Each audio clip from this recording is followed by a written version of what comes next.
বিশ্বের সবচেয়ে ভয়ঙ্কর মিসাইলগুলোর মালিক কিম জং উন। তার দেশ কয়েক মিনিটেই আমেরিকার মাটিতে আঘাত হানতে পারে এমন সামরিক সক্ষমতা গড়ে তুলেছে। কিন্তু চমকপ্রদ বিপরীত হলো, যখন তিনি বিদেশ সফরে যান তখন বিমানের বদলে বেছে নেন ধীর গতির ট্রেন।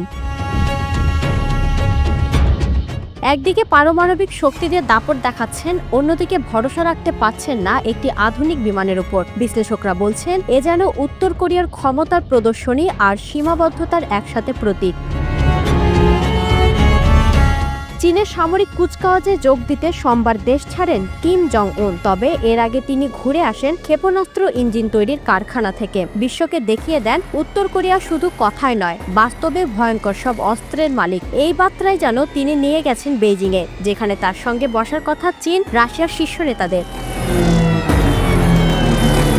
তবে মজার বিষয় হলো, এত শক্তির প্রদর্শনের পরও চীন সফরে কিম ভরসা করেছেন নিজের সাজোয়া ট্রেনে। প্রায় ২০ ঘন্টার ভ্রমণ শেষে তিনি পৌঁছান বেইজিংয়ে। অথচ বিমানে গেলে এই দূরত্ব পাড়ি দিতে লাগতো মাত্র ২ ঘন্টা, কারণ তার ব্যক্তিগত বিমানটি ৪ দশকের পুরনো এবং নিরাপত্তাহীন। তাই ঝুঁকি না নিয়ে কিম বেছে নিয়েছেন ট্রেন ভ্রমণ।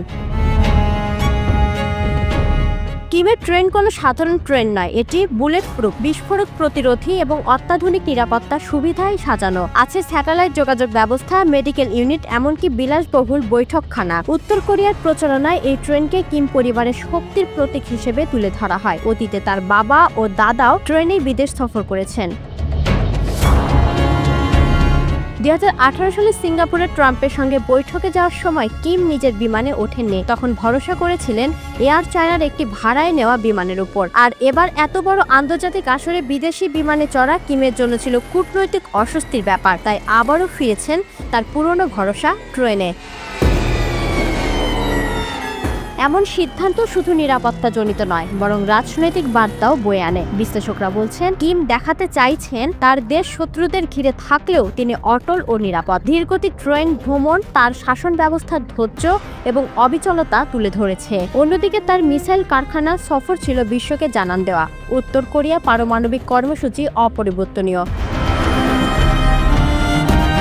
চীন, রাশিয়ার সঙ্গে কিমের এই সাক্ষাৎকে ঘিরে বাড়ছে কূটনৈতিক আগ্রহ। বেইজিং থেকে তিনি অর্থনৈতিক সমর্থন চাইবে বলেও ধারণা করা হচ্ছে। একই সাথে আগামী অক্টোবরের পার্টি প্রতিষ্ঠা বার্ষিকী উপলক্ষে তিনি নিজেও বিশাল সামরিক কুচকাওয়াজের প্রস্তুতি নিচ্ছেন। তাই বেইজিং সফর তার কাছে যেমন শক্তি প্রদর্শনের মঞ্চ, তেমনিও শেখারও সুযোগ।